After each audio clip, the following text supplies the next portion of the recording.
Thank you, Mr. Chairman. Administrator Regan, I want to thank you for your tireless work to strengthen our air and our water protections and invest in environmental justice communities. It was great to have you in my district last month to announce EPA's Clean Ports Program, which I was proud to secure funding for in the Inflation Reduction Act the Democrats fought to pass.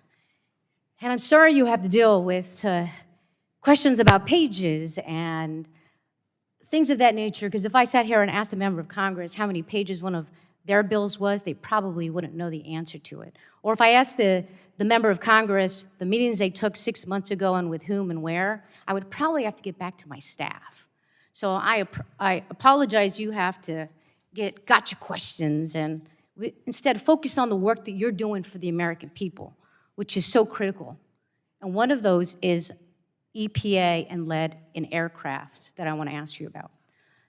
Last fall, the EPA issued an endangerment finding that lead emissions from aircraft are harmful to public health. The science is clear. There is no safe blood level of lead, and exposure to lead can have permanent detrimental health impacts in children.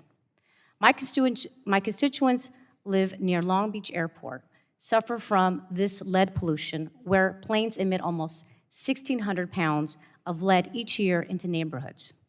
Now that the endangerment finding has been finalized, EPA is obligated to propose regulations for lead emissions from aircraft that use leaded fuel.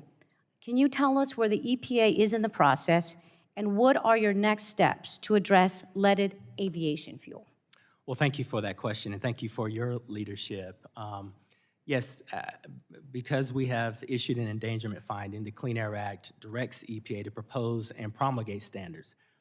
So our subsequent regulatory action will be done in concert with FAA. We're going to be working together to carefully consider the technology, the cost, the lead time, the safety. We are well on our way having those conversations, and we're working on regulatory options that address these potentially harmful emissions, and we're going to keep doing that in partnership.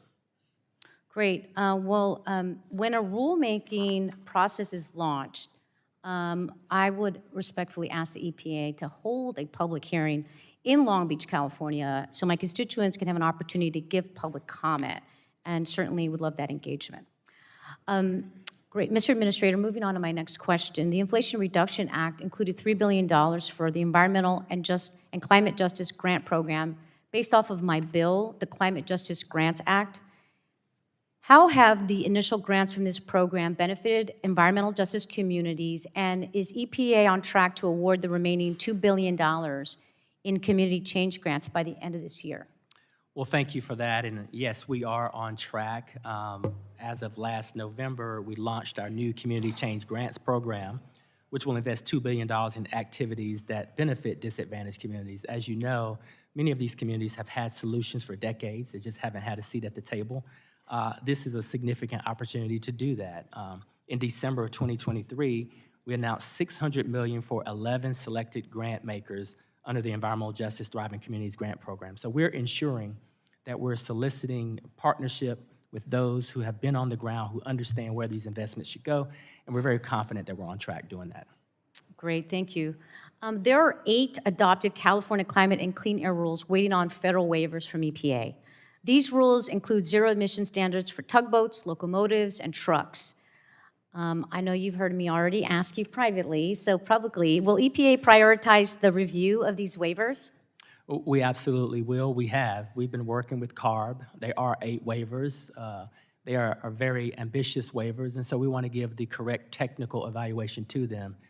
So we've been having those conversations, and we've begun to prioritize those 8 waivers in response to how California is also advising the priority of those 8 waivers. Great, thank you. If EPA were to approve all these waivers, nearly 9,000 lives could be saved, and California would see over $75 billion public health benefits. This also has national implications since other states can opt into California standards, so I just urge EPA to make these waivers a priority.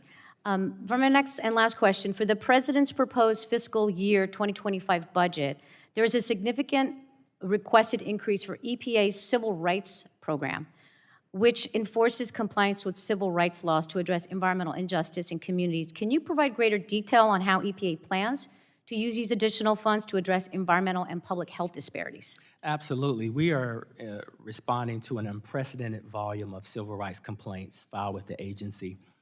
These resources will represent about a $20 million increase, and that will help us advance this very important work. It'll help us to not only give a close review of these complaints, but also engage with those who have filed these petitions in a timely manner and provide a level of transparency on that civil rights program. So that request is in, is sorely needed, and we look forward to the partnership and receiving those funds. Great. Thank you. I yield back.